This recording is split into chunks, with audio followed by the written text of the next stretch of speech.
you think these are the only way to plug a tire nowadays, I'm fixing to change your mind. Say hello to this little guy right here. Yeah, gonna save you a lot of frustration. It's just a little Phillips head screw. You screw that into your hole instead of trying to use that plug, hoping that plug stays in there. Having to ream that thing out, man, no, forget all that. You just take a screwdriver, regular Phillips head, or electric screwdriver or drill, zip that right in, you're done. I've already located the hole here, right there.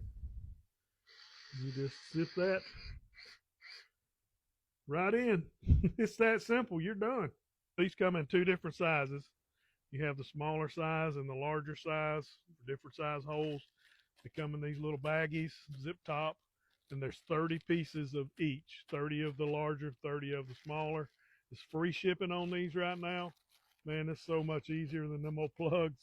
If you have a lawnmower, you're always having flat tires. These are good for motorcycles, trailer tires, whatever you get a hole in. Man, check these things out. They're in that link down below.